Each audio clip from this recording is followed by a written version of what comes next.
Boats and harbours, the smell of the sea, and the huge sky above the northeast coast. Lovely, just the way it ought to be.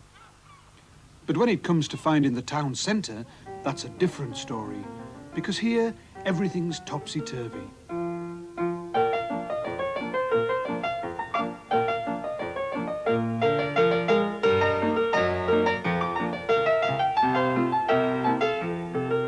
It's one of the most confusing towns I've ever been in, but there's a reason for that.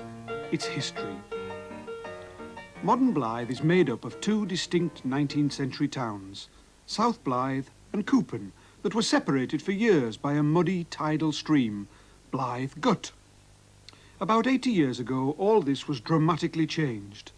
The last of the stone bridges that had linked the town since 1815 was removed. The gut was filled in, and Coopen and South Blyth were brought together, united at last under a single Blyth council. That view of 1896 was painted from just here, beside what is appropriately called Union Street, because it's the street that brought the two towns together. Behind me is the Methodist Chapel of 1869, and beneath the street, the gut still flows into the River Blyth. But originally, on either side of the stream, each town had its own centre. Down Waterloo Road, Coopen's centre was a marketplace surrounded by 19th century brick shops. It was enlarged after the war by the demolition of the terraced houses that once stood here. And so, though it looks traditional, it's not really very old. It's had a heart transplant. The strawberries are 60 pence. The old centre of Blyth, on the other hand, has quite a different feel to it. More public buildings and banks than shops. The splendid 1895 police station looks a bit like old Scotland Yard in London. The Blyth Harbour Commissioner's headquarters is a Baroque building of 1913, and Lloyd's Bank dates from about the same time.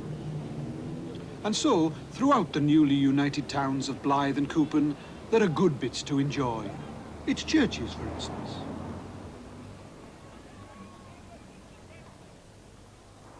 And this one with the tremendous spire. It's the United Reformed Church, which was built on Waterloo Road in 1876. It's built of brick, as you can see. Now, it's not all that unusual to find a brick church, but when you see one on this scale and with this subtlety, it fills you with admiration. I mean, look at the boldness and the drama of those great louvered bell openings and the long, elongated gargoyles. The inspiration for them seems to be from the great French cathedrals. What a good set of houses Blyth has too. A rich collection of well-built and finely detailed Victorian and Edwardian semis, typical of what might be found in the best suburbs anywhere in England.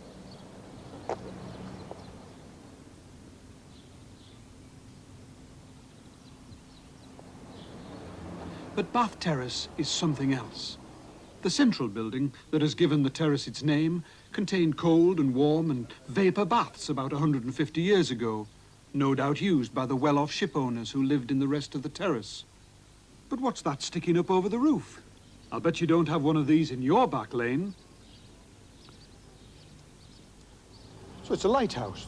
In fact, it's the oldest lighthouse in the northeast. It was built in 1788 with some very pretty Gothic touches, which are absolutely typical of that date. And it used to carry a coal-fired beacon to guide the ships into the river mouth. The shore of the river was much closer to where we are now in those days. But since then, it's had to be raised twice to make it visible over the new buildings. And it's been converted successively to oil and gas and finally to electricity. The old light now looks down on a very much changed river mouth and harbour. But there's still one ferry left. It goes across to Camas, and it saves a 9-mile walk round.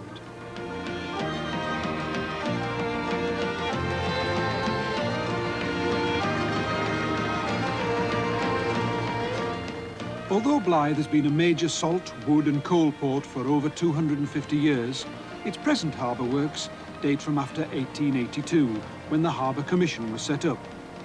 It's a thriving modern port, still handling 7 million tonnes of coal a year, and a booming trade in grain and timber. But the old South Harbour still survives from the age of steamers, and it's full of exciting maritime goodies. The German sheds, built by First World War German prisoners. Gaunt brick headquarters of submariners from the Second World War. Fishermen's huts, hallowed by generations of use. A ship's chandlery in what was once the herring ring where the fish were auctioned. It's terrific. What a place for a film location. In fact, the more I think about it, the more I think of Blyth in film terms.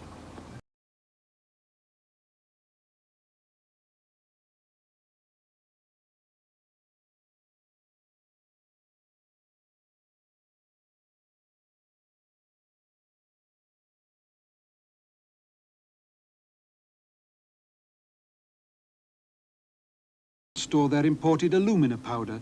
That's another significant ingredient of the harbour activity.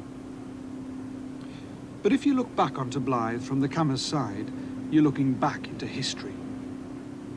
This is a real industrial landscape that's rapidly disappearing in the northeast as traditional jobs go down the tube. Bates Colliery will soon be only a memory, as Blyth's mining townscape is being laid to rest. But I can feel myself getting nostalgic about Blyth Power Station, its famous cathedral of industry and monument to the brave new world of the 1940s and 1950s.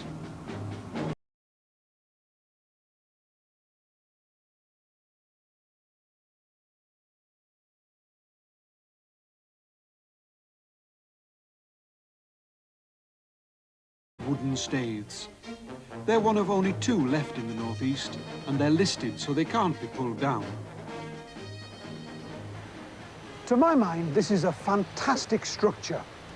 Massive and powerful, thrusting out into the harbour and thrusting slightly up into the sky like a massive launching ramp. It's got as many timbers as a forest. They're old and green and weathered. I just love it. The harbour authorities would like to pull them down, and I can see why they should think that they stand in the way of modernising the port. But change, certainly, and decay, unfortunately, are all part of the rich pageant of our townscapes. And it has to be admitted that decay even sometimes has an engaging, picturesque quality, a sort of romance tinged with sadness. But I'm not going to end my portrait of Blyth in the past, because that just wouldn't be fair to the town. In the twin centres of the town, there's a bustle and a busyness and a vitality, a feeling that the show must go on, come what may. At the Walla Cinema, a dynamic new management has pulled the picture-goers back. The enterprise and the name of the Phoenix Theatre, flourishing as never before, says it all. The town has a spirit all of its own. Blyth.